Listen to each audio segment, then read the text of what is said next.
Mainit ang araw nang dumating si Dr. Elias Rivera sa bayan ng San Vicente, Quezon. Galing siya sa Maynila, matagumpay, guwapo, bihasa sa medisina. Pero napagod siya sa buhay lungsod. Gusto niya ng katahimikan, ng mas tahimik na pamumuhay. Kaya't nang mamatay ang kanyang lola at iwan sa kanya ang isang lumang bahay sa San Vicente, hindi na siya nagdalawang isip.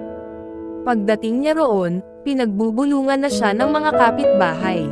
Mas mahigit, yan yung apo ni Aling Delia. Yung doktor na galing Maynila. Ang gwapo, magtagal kaya yan dito. Lalo na kung makasalubong niya si Thea. Hindi alam ni Elias kung bakit parang may halong takot tuwing binabanggit ang pangalang Thea. Isang gabi, may kumatok sa kanyang klinik. Basa sa ulan ang babae. Maputi, may malamlam na mga mata, at tila may aninong sumusunod sa likuran niya.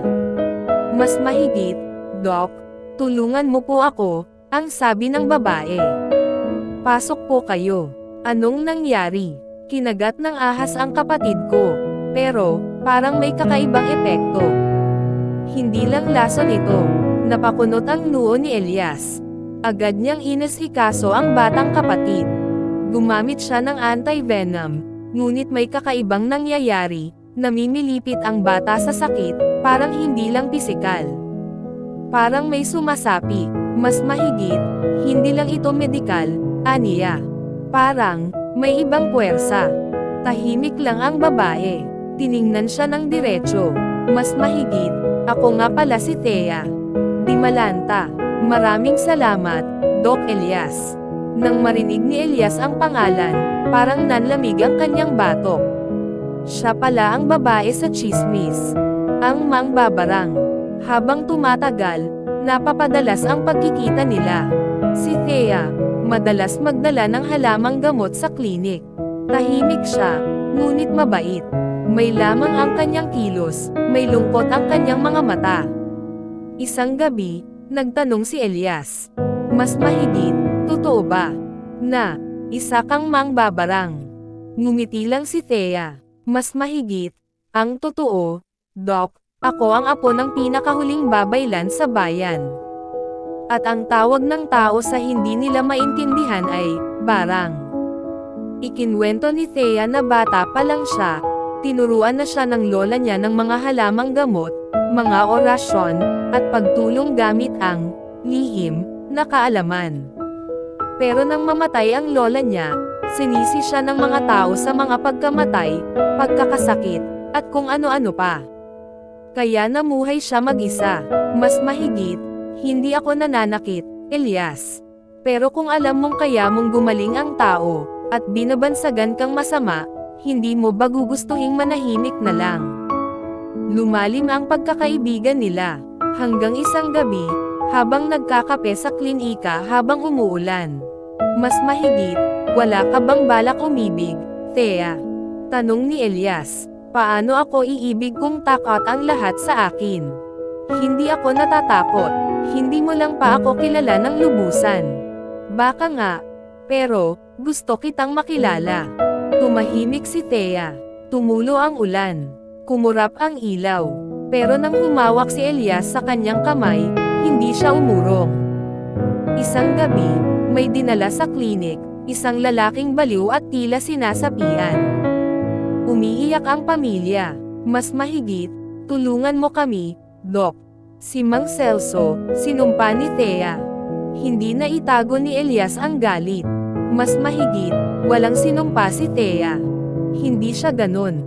Pero palapit na ang mga tao sa bahay ni Thea. May hawak na sulo, may galit sa mata. Sumugod si Elias.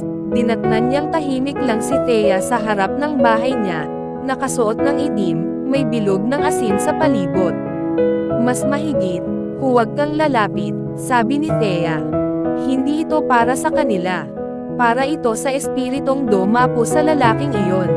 Isa itong panawid, isang lumang espirito na sumasakop sa katawan tuwing kabilugan ng buwan." "Mas mahigit, ako na ang bahala," sabi ni Elias. "Hayaan mo akong ipaliwanag sa kanila."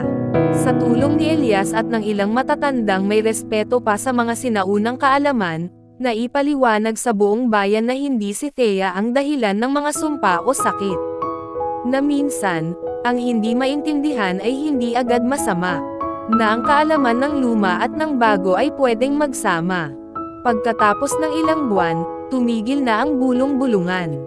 Unti-unting lumapit ang mga tao kay Thea, humihingi ng halamang gamot, at payo.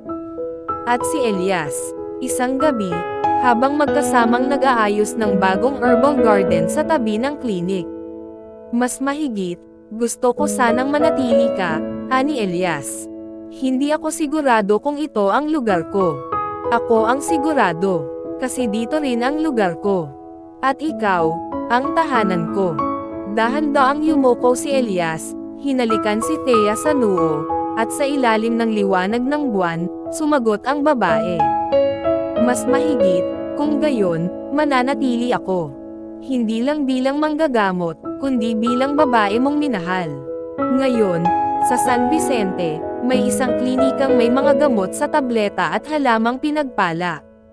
Pinamumunuan ito ng isang doktor at ng isang babaeng may lihim na sinaunang kaalaman. At kung sakaling mapadaan ka, maririnig mong sinasabi ng mga matatanda.